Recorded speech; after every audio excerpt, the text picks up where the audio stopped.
natural solutions to money, relationships, wellness, and more. Shine a light onto your day and into your life. Power Your Life with Dr. Joanne White.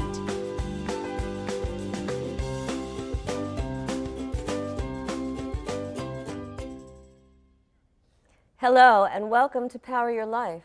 I'm Joanne White, your host, and my first guest is helping to increase awareness of epilepsy through music with an organization that he started after losing his wife Carolina to sudden unexpected death in epilepsy. Eric Miller is the founder of the Candlelight Concert Series for Epilepsy. Welcome, Eric. How are you? I'm great. Thank you for having me. My pleasure. So, how did this all begin, the concert and raising awareness? Well, Carolina passed away as a result of a seizure in 2011, and she was 25 at the time. And she had lived with epilepsy since she was a teenager. We weren't really aware of the risks of it being potentially fatal, so I initially did a sort of a memorial concert in her honor to raise awareness, and that was kind of more of a private event.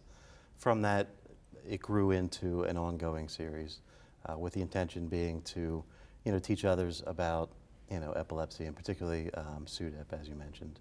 And actually, and also to honor Carolina as well. Right, of course. Right.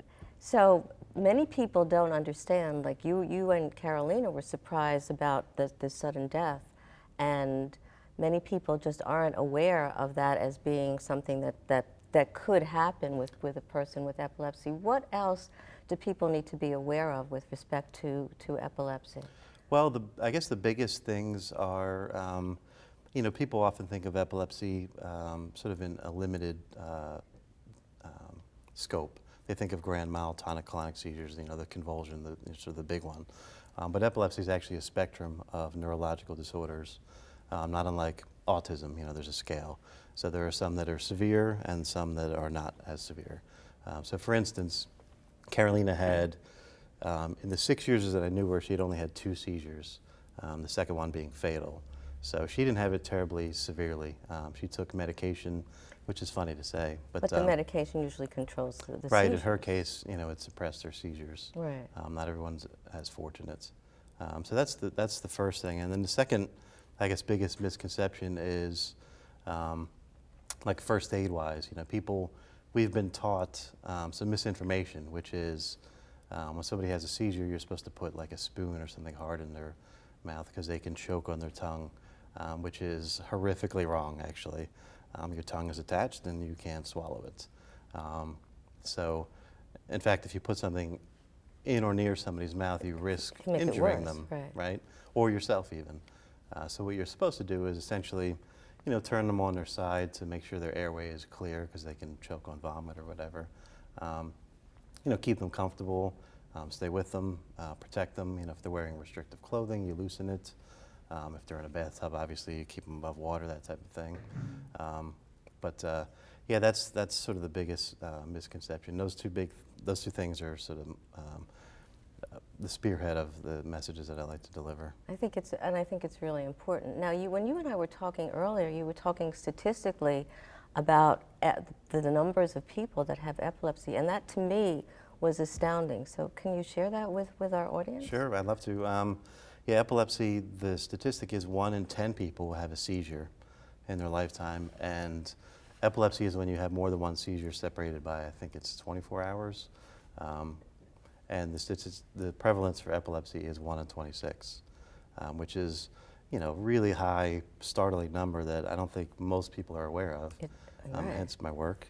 But just to give you sort of a sense of scale, autism is 1 in 88. Although I think there was a new report that just came out this week that said 1 in 66 or something. It was lower. But even still, it's 2 or 3 times more prevalent than even autism. Which is amazing, Eric, because people don't know that, and they really don't know how much it's affecting the population. You've done so much more than just the Candlelight series to raise awareness. You scaled Mount Kilimanjaro, and we actually have some footage of that. Let's take a look. And so When you scaled, what was it? Was it by yourself, or were there other people with you? And what was that about? Well, I originally booked it by myself to reach the summit on the anniversary of her passing. There I'm wearing my purple sneakers. But So there are other people with you, right, I picked up a couple of people. We filmed it for a documentary, so I had a Right. cameraman following me the entire time. And, you know, met up with some other people in the group, and, you know, I was on the summit, you know, on the anniversary of Carolina's passing, and that was, you know, every bit as emotional as you would think it was. Right, and that was spectacular and also very emotional. Right. But maybe even more so was the way I did that was I did like a crowdfunding campaign. So people sponsored me to go, you know, parents of children with epilepsy, people who had lost a loved one of their own, and I carried their photos to the summit. So And very quickly, tell us what's up for the Candlelight series. What's Sure. next? Sure. Well, it's ongoing. We've just had a couple of really big names. Ed Kowalczyk of Live, Living Color is playing this week. Upcoming, we have Joan Osborne. You know, multi-Grammy winning artists. You know, multi-million selling. And it's local, but it's also all over the country.